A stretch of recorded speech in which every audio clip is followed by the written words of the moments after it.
The Lakers are without their two superstars, Lebron and AD. And obviously that's not good news for the team. But there is reason for optimism and some positive aspects we can take from their absence. In this video, I'll discuss how certain players and the team as a whole can benefit from playing without LeBron and AD. So if you followed Lakers basketball closely, you'll know that the Lakers' record is not a very good reflection of how they've been playing. They are far from playing championship basketball. Sure, they've accumulated a lot of wins, but a lot of those wins were very ugly. And that was with a fully healthy roster. This type of basketball is not going to fly when it comes to the playoffs. When you have the talent of LeBron James and Anthony Davis on your team, you can get away with playing bad basketball. That amount of talent often overcomes the mistakes, and you can still sneak by with a win. The margin of error is much greater when those two are on the floor. You can get away with missing a defensive assignment if Anthony Davis is there in the paint to save your ass.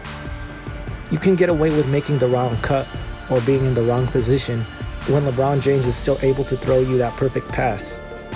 You can get away with your offense breaking down if LeBron James can just force his way to the rim, or Anthony Davis can just shoot over anybody. So throughout the course of the season, the Lakers have developed bad habits and haven't had to face the consequences of those bad habits. That's all about to change. We've already seen a glimpse of how bad the Lakers are without LeBron and AD, but it's only going to get worse, with the majority of their upcoming opponents being playoff teams. It's clear that without their stars, the Lakers are one of the worst teams in the league. So if they want even a chance to win, they're going to have to play near perfect, if not perfect basketball. This stretch will force them to break those bad habits and play better. If they want to win, they're going to have to execute the offense to perfection. They can't be lazy on defense. They can't miss assignments. And this will benefit the Lakers in the long run. Once LeBron and AD return, they'll be returning to a much more disciplined and cohesive unit. They'll be a better team than they already were. As far as the competition, many contenders now won't get a chance to play the Lakers at full force. Teams like the Nets have yet to face the Lakers with both AD and LeBron, and will unlikely get that chance in the regular season. So this makes it more difficult to game plan against this Laker team without any real hands-on experience facing them in full force. When it comes to the individual players, many of these guys can benefit with getting more playing time, especially young guys like THT. We've already seen the talent that he has, but we've also seen him make many mistakes that a typical 20-year-old in his second year would make. Without LeBron and AD, those mistakes are now amplified. If he wants Vogel to continue trusting him, he needs to cut those mistakes down so that they have a chance to win. And this will be crucial if he expects to be in the rotation come playoff time, where every possession counts. Kuzma has already shown improvements and has become a more well-rounded player.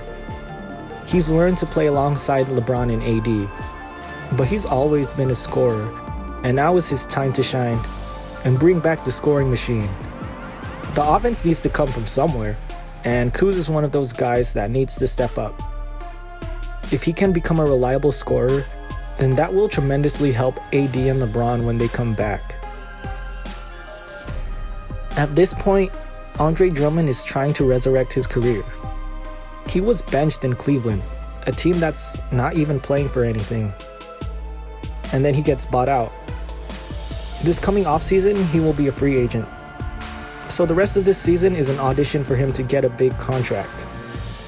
Without LeBron and AD, Drummond is probably the most talented player on the roster. So this is his time to show that he's still at that all-star level. It's his time to put up those monster double-doubles. And if on top of that he shows he can play championship basketball when the Lakers are fully healthy, he should expect a very favorable market for him this offseason. Schroeder is also expecting a huge payday. He actually declined a 4-year, $84 million extension. That's over $20 million a year. Guys that are getting paid that kind of money are all-stars. I love me some Dennis Schroeder, but he's not at that level. And it's probably likely that he just wants to see all his options in free agency before making a commitment anywhere. He's been saying that he wants to be a Laker for a long time, but it has to be fair. So when he declines an $84 million contract, it kind of implies that he doesn't believe that that's a fair deal, and he thinks he's worth more. I love the confidence, but if you really believe you're worth more than $20 million a year, if you really think you're worth all-star money, then now's the time to prove it. There have been plenty of guards that play great alongside LeBron, but can you step up when he's not on the floor? Can you lead the offense like an all-star point guard is supposed to? Can you be the number one option now that LeBron and AD are out? Can you consistently be the third option when they return? These are all the things he must prove if he really wants to get paid more than the Lakers have offered him. Montrezl Harrell has been a monster since the All-Star break. Even before LeBron was injured, he was playing great. Without their superstars, Trez has clearly been the Lakers' best player. He signed with the Lakers on an extreme discount, especially for a Sixth Man of the Year, so he's more than likely going to opt out of his contract in the offseason and look to get paid much more. And the way he's been playing, it looks like he's going to get that big contract. LeBron and AD being injured definitely hurts. It's really tough to watch these games, and we can expect a lot more losses coming.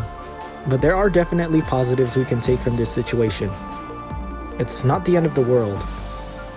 There is plenty of reason for optimism. The Lakers still have a good chance of repeating as champions. We just gotta wait a little bit for our stars to return